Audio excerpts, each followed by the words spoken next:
На 5 октомври во Скопје ќе се одржи 21-виот Скопски маратон.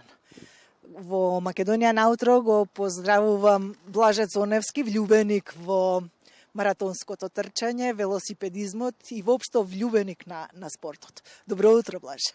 Добро утро, поздрав до Македонската телевизија, гледачите на Македонската телевизија и сите што ќе настапат на Скопскиот маратон, како најмасовен спортски настан во Македонија.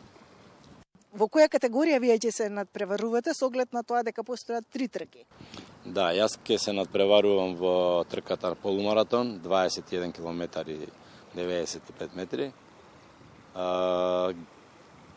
Почетоците на Скопскиот маратон се 2007 година, од тогаш на сите трки учествувам. Како ќе се движи патеката? Патеката е секогаш на полумаратонот и маратонот пред собранието на Република Македонија. Прво се трча кон Ѓорче Петров, па следниот круг е кон Ново Лисиче и од таму се финишира на Триумфалната капија во центарот на градот.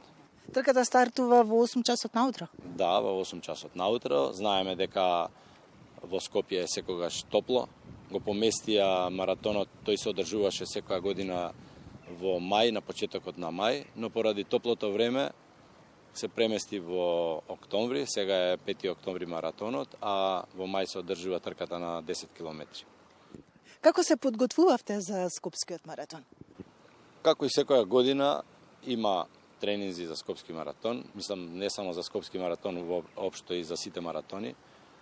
Секој дневно се врзуваат по 3 тренинга во неделата, па еден ден пауза, битна е и паузата, кога ќе треба да одмараш, така да рутински секоја година настапувам и истата е процедура.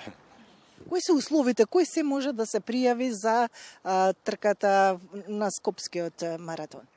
Секој што ќе се осети способен да истрча 21 км може да се пријави на трката.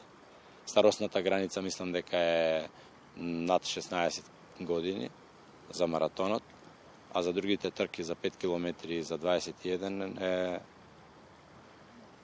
пониска и мислам дека треба со некоја си дозвола од родител за децата што ќе настапува. Дали постојат одредени услови, например не смее комуникација со тркачи, со публика, што е дозволено, што е казниво? Па во принцип потребно е да биде фокусиран тркачот на трката, да нема слушалици, но сепак ова е доста голем дел од тркачите се рекреативци, така да дозволено и тоа. Освен за тие што се во такмичарскиот дел, тие не носат додатни работи на себе. И тоа нема некои посебни услови. Блаже, посакувам многу успех, да се заврши успешно трката и повторно да ве видиме на пиедесталот. Пред неколку години исто во мојата категорија бев трето место. Сега повеќе рекреативно трчам. Го користам маратонот како алатка за добро здравие, како начин на живот. Секој дневно излегувам на кеот, може да ме видат скоро секој попладне на кеот трчам. Благодарам што во утро бевте гости на Македонија наутро. Ви благодарам и вас што ме повикавте.